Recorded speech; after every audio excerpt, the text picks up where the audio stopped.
Welcome to Art History 2.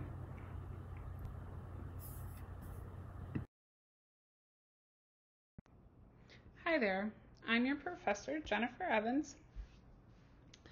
I hold a master's degree from Kent State University, and my specialty is in modern African art, actually contemporary African art. I love to travel. I've seen art in many, many places. This is me standing at the MoMA in New York City. I've been in New York City, Washington, D.C., San Francisco, um, the Appalachian Trail, Florida, all kinds of places in the United States to see art. I've been to Europe. I've been to Italy, Paris, and uh, London to see art. And I just really enjoy getting to see different artistic viewpoints. Um, I've learned through seeing many different cultures, art, and art history that art is truly a reflection of a society and what a society thinks and feels, and art history is the study of that visual record that the people leave behind. So I'm really excited about this class. I really enjoy teaching Art History 1 and 2. Though my specialty is in African art, you'll know that I've been teaching Art History 1 and 2 for 15 plus years. I trained to teach this course at Kent, Maine, under Dr. Gus Medicus and Professor Rice-Chuck. So I hope you enjoy the course, and I'm always interested in speaking with you about art.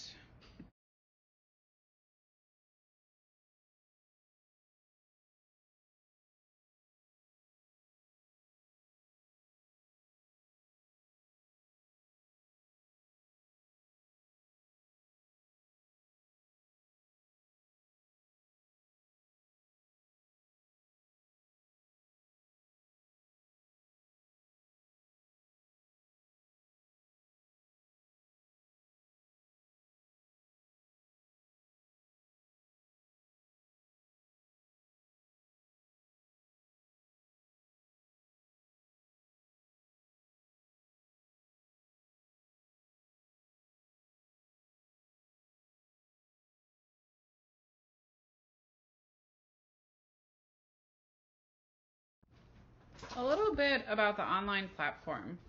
So, teaching online, I think, is a special skill for professors. Some of us teach a combination of online and in the live classroom. I do that. I teach online and in the live classroom. Um, and the thing that I think is most frustrating is that students sometimes have questions and they feel disconnected from the professor because they don't have the ability to see them face to face, and so they can't just walk up and ask a simple question. Please don't feel like you can't ever just ask me a simple question. All you have to do is pick up the phone and call. I know that that seems like a boundary line that you don't just pick up the phone and call a professor, but I'm very lax about the phone. I want you to call me if you have a question. If I don't answer it, it's because I'm in a meeting. If that's the case, just leave me a message. I'll call you right back. You can also text me simple questions. If there are questions that are too complex to answer through a basic text and I'm worrying that something's going to get lost in translation of texting, I will ask you to please give me a call or let me call you. Every once in a while, you'll hear lots of commotion in the background. This is part of working at home. I have three dogs, two pit bulls and a chihuahua. So every once in a while, you'll hear me really irritated with the chihuahua. I apologize. I've tried to re-record those little irritating moments out of the PowerPoint lectures, but sometimes they get caught in there.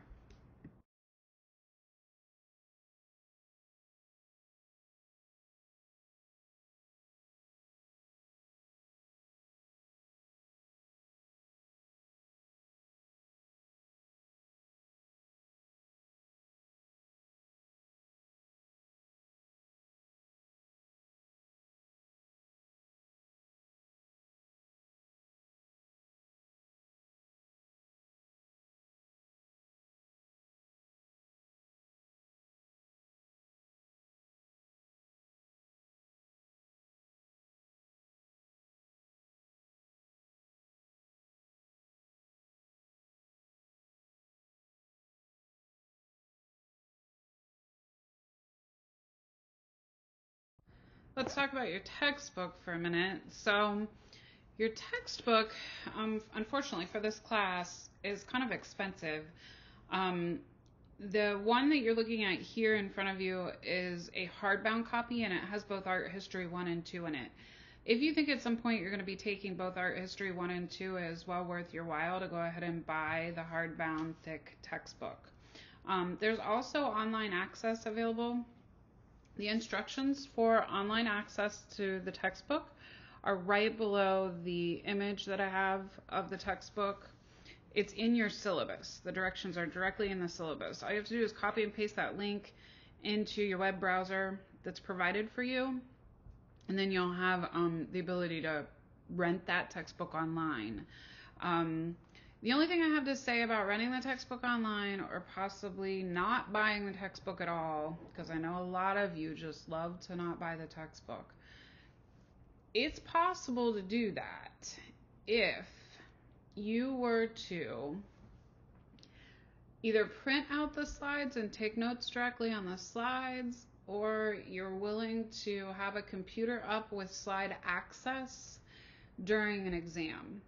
The problem is that during the essay portion of the exam, I will ask you to pick a slide from your textbook and do a contrast and compare between one of the slides that I've given you. The slide I give you doesn't exist in your textbook. It's one that is an unknown image, but you have to compare it to a slide in your textbook or a slide from my PowerPoints. So it's up to you really if you want to buy a book or not. I just think that this course is a lot harder without the textbook. If you want to give it a try and see how it goes, feel free to see what you think. I've had students tell me that not buying the textbook completely ruined their grade in this course. I've had students tell me that they didn't really need the textbook. So it's up to you. If you have questions about that, please let me know. You do not have to have the edition that I have. Sometimes you can go to Half Price Books and get one of these textbooks super cheap.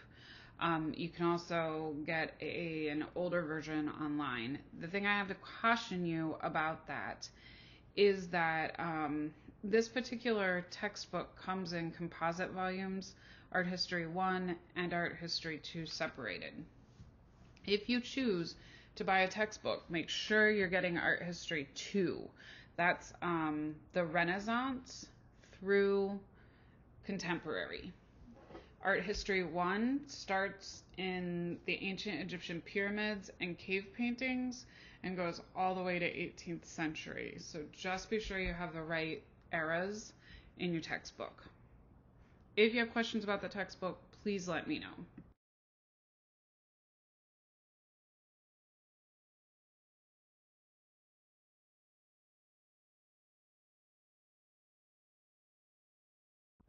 So most of my students, the number one thing they want to know is, how do I get an A in this class? Well, a few things. There are 13 quizzes that you have to take at 10 points each. That's 130 points. You have Canvas discussion group, 12 of them, 10 points each. And then you have exams, 3 of them at 100 points each. That gives you a total of 550 points. And then the grading scale is listed here below. It's standard KSU grading scale. The thing I would say that a lot of people do that tanks their grade is they skip over either the quizzes or the discussion group. Put equal amount of time into both. The discussion group gets graded at 10 points, so it's worth just as much as the quiz. So you need to put effort into that. I expect a well-written discussion post that has thought in it. Those discussion posts are graded on your critical thinking and your ability to connect ideas. It's a really important part of the course.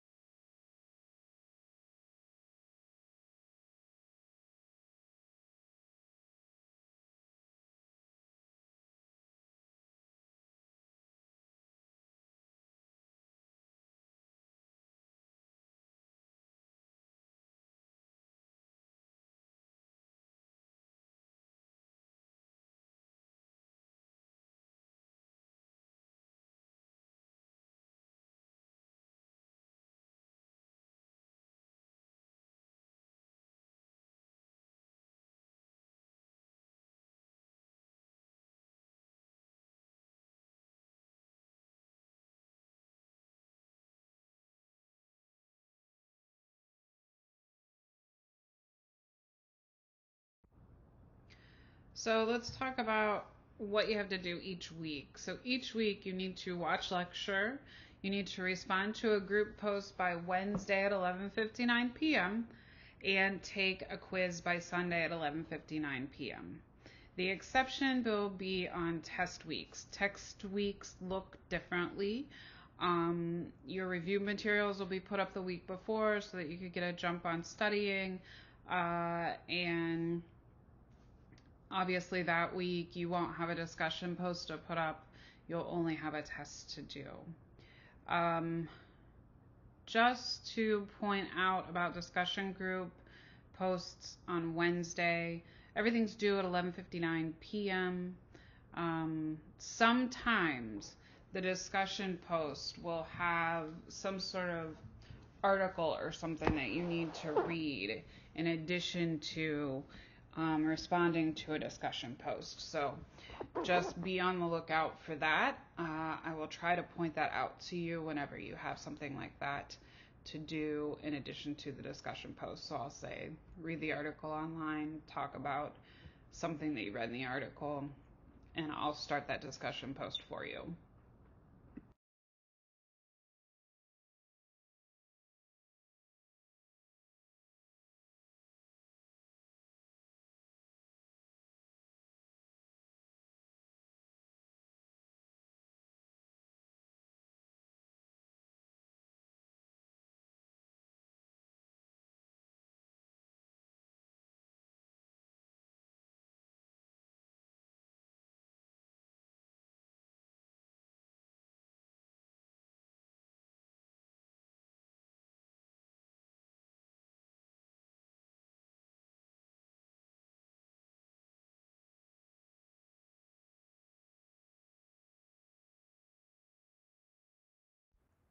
So just a note about homework. Homework is designed to help you critically think about the weekly material, not to test your comprehension of the lecture overall.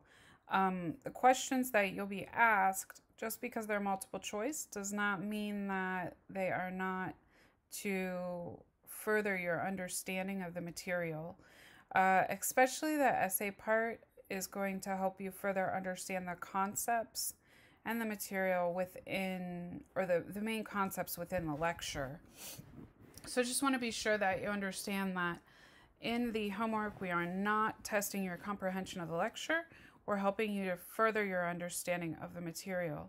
So there's a learning curve to it, meaning that you're not always going to get 100% on every single homework because they're designed to help you learn from the quizzes as well as from the lecture material. Students who tend to have 100% on every assignment struggle a lot with their performance on the homework. So just want to warn you ahead of time. Homework is simply homework. It doesn't have to be perfect all the time, but you do want to put your best effort into it. So I'd like to take a minute and talk about the examinations. They're designed to actually test your comprehension of the weekly materials. So those typical essay or the typical multiple choice questions that you get will be those ones sort of similar to your textbook questions, the ones that ask you, your understanding of the material. There are a few things that you need to pay attention to in terms of the exams. You want to pay attention to the review sheet. You want to have that completely filled out, have your notes based on the review terms at your disposal when taking the exam. It is a timed exam, so you get, I think it's like 180 minutes to take the first section and maybe 90 minutes to take the second section. The two sections are timed independently of each other. In the multiple choice section, if you have to look up every answer, you will not get the exam finished. So having the review sheet filled out and having notes that pertain to the review sheet terms is really important when you go to take the exam. I will record a review session and post it online the week that you take the test. And you want to watch it before you take the exam. Don't watch it during. You need to watch it ahead of time, take notes from it, and be sure that those review terms have been noted in your notes. There are two sections to the exam. I just began to explain that to you. Let me get a little bit more into that. There are Part 1 and Part 2, or Part A and Part B. Those two parts are timed independently of one another. Part A is multiple choice. It's usually 25 questions. They're worth 2 points apiece. Part B is the essay portion of the exam. That essay portion of the exam is timed. There are usually 5 or 6 questions. You need to be more detailed in your answers there, as descriptive as possible. You will absolutely, positively need a textbook for Part 2 of the exam. I have so many students every semester who say, did I really need to buy that textbook? The answer is yes. If you call me and say, I didn't buy a textbook, what do? I will tell you, sorry about your luck, you better get yourself a textbook. I don't mean to be mean, cross, or rude, but I have told you in the very beginning that you need a textbook, and if you do not get one, it will negatively impact your ability to answer the essay questions. You're going to want to go back and look at the questions after the exam is due. So in order to fully understand the testing process, you must go back and look at the correct answers and why they were correct. And that will help you get a better grade, especially on the essay portion, for the second midterm.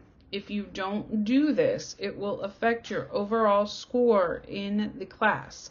I find that students that don't keep up with looking at the correct answers end up not fully understanding the material. If you don't go back and re-look at the answers, you will not do as well in this course. So just a reminder about my classroom policies. All group discussion posts are due Wednesday by 11:59 p.m. and all quizzes except for the final exam are due on Sunday at midnight. That includes tests. So every Sunday you have something due at 11:59 p.m. The final exam is usually due on a Wednesday, so pay attention to that date. I've had students miss that final exam date and there's nothing I can do to fix it. I don't take late work unless you prearrange an extension with me at least 48 hours in advance. I'm pretty lenient about giving you an extension as long as you take the time to ask me ahead of time in respect to the due date.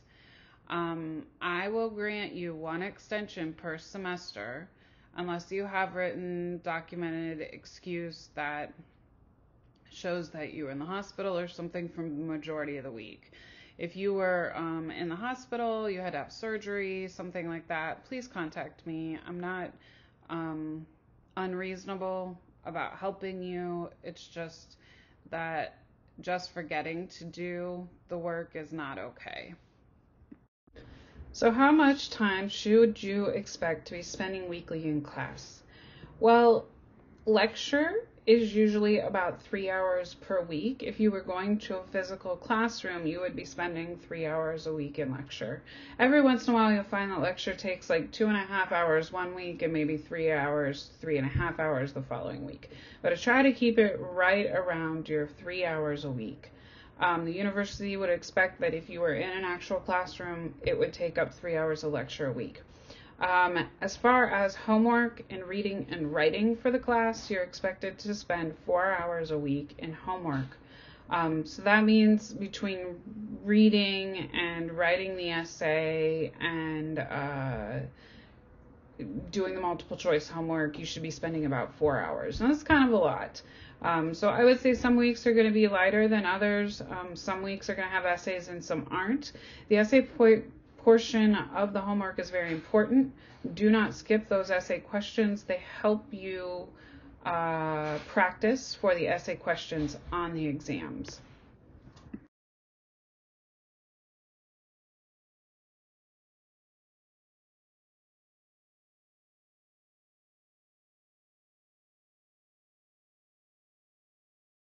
Some important information about the way our class is organized. Please note that Canvas is brand new to me this semester, so I ask for your patience.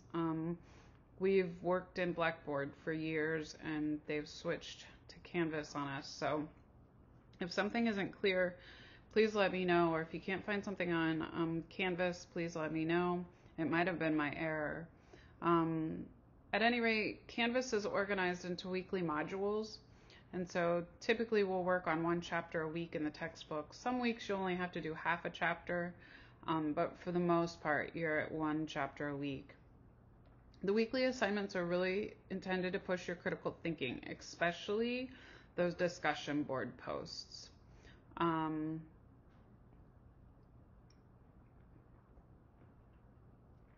reminder that they are worth just as much as the amount of points on the quizzes. Here is a small capture of what the syllabus assignment grid looks like. We'll go over that a little bit more in detail here in a moment.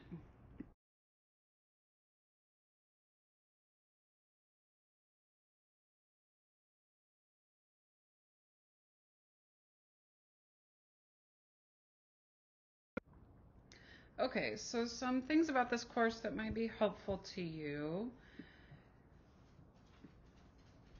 If English is a second language, would you please let me know? It'll make a difference in how I grade your discussion posts. I suggest that you take substantial notes during each PowerPoint presentation. If you find that you're more of a visual learner, you may want to take notes directly on the PowerPoint slides. In order to do that, you have to print the slides out ahead of time and just take notes in the margins of the slides. If I were taking this class and I were in your shoes, that's how I would take notes, is to print the slides out ahead of time and then take notes directly on the slides. You can refer to the PowerPoint presentations at any time. The only ones that will ever be removed are the ones that you use for review before the exams. So this next point is really, really important. If you don't understand an assignment or if you have a question on a quiz or a test, it's imperative that you call me.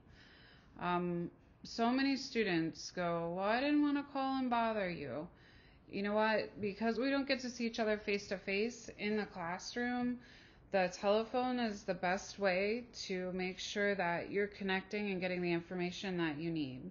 I'll certainly make online announcements and things like that, but if you have a question and you need it answered, please call. The last thing I ask is that you be very respectful towards one another in your discussion posts.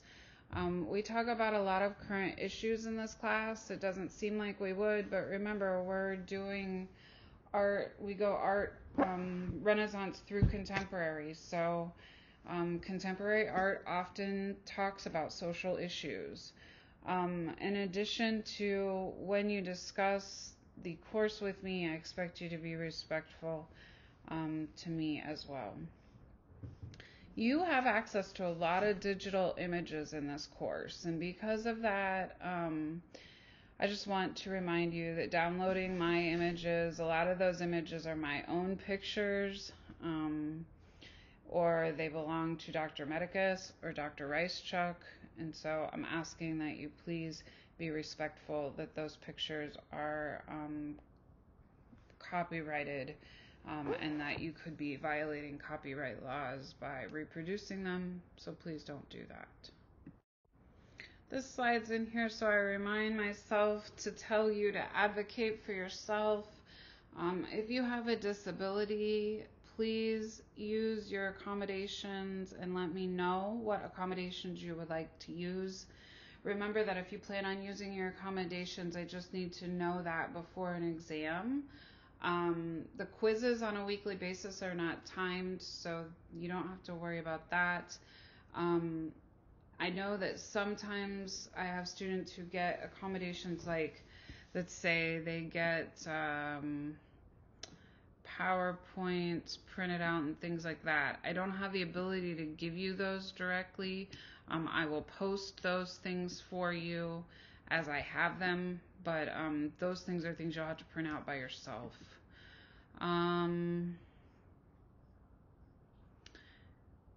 If you have a problem and you need help, once again, please call me. Along these lines of students with disabilities, as your professor, I am someone that has a disability myself. I have a learning disability, and so my spelling's a little wonky. So I'm just warning you ahead of time that that's the case. So let's try to be respectful of each other's abilities.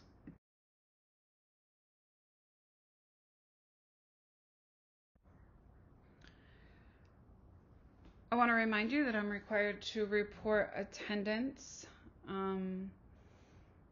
at various points within the semester. The university expects me to report your attendance. Attendance in an online class means that you log into Canvas 2 to 3 times a week and you do your assignments.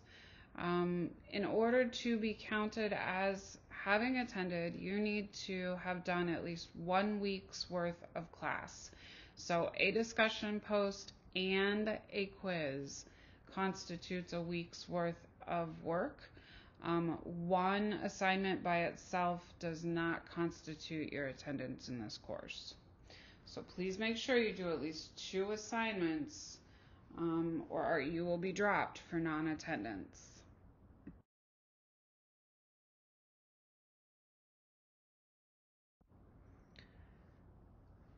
This is a reminder that I ask that you turn in all work through Canvas. It protects you. It tells you, hey, I turned this in, and you can prove that you turned it in. And it keeps it in a place for me so that I know where it is, so that I don't accidentally miss one of your emails. Emailing me work is just not a great place to turn in work. Email is something that I do my very best to keep up with on a regular basis, but at times I'll accidentally miss an email. So because of that, I ask that you only turn work in on Canvas. I refuse to take it as an email. If you send me work as an email attachment, or if you send me work through email, I won't even look at it. I won't grade it. Also, here's a little blurb about my learning disabilities. Spelling is just a really great little challenge for me. I do my best, and I have all kinds of tricks and tools to make sure everything's spelled properly.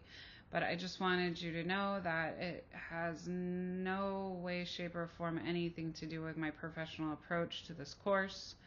I promise you that I won't pick at you if you don't spell well. I appreciate if you give me the same consideration. Also, sometimes I have a voice that's a little bit flat. That is because of my learning disability, as well as sometimes I might word things just a little bit wonky. That shouldn't affect you in this course, but I just want you to know if something seems worded a little bit differently, it's just because my brain processes things just a little bit differently than maybe yours does. One of the most common questions I get in this class is, why are there no words on your slides, Professor Evans? And I say, because it's art history. You're not supposed to be looking at words. You're supposed to be looking at art. Art history is a discipline that, by its standards, says that you are not supposed to put words on your slides. Every once in a while you'll get really lucky and I'll add vocabulary terms into the slides and point them out to you for clarification purposes. This is why I suggest that you print the slides out ahead of time and take notes directly on the slides.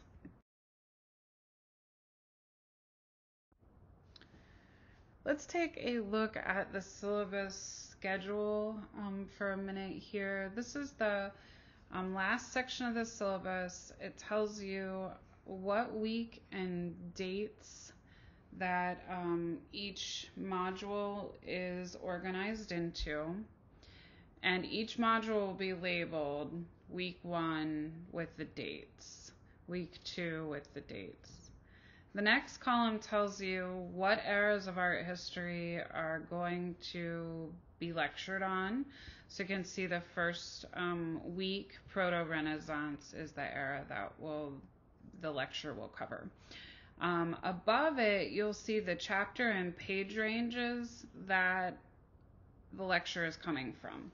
The thing about that chapter and those page ranges is they come from that hardbound textbook that I have.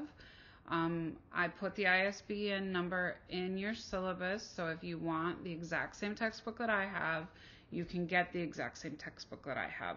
But if you're using a different version, your page ranges might be a little bit different. So I'm just warning you ahead of time about that.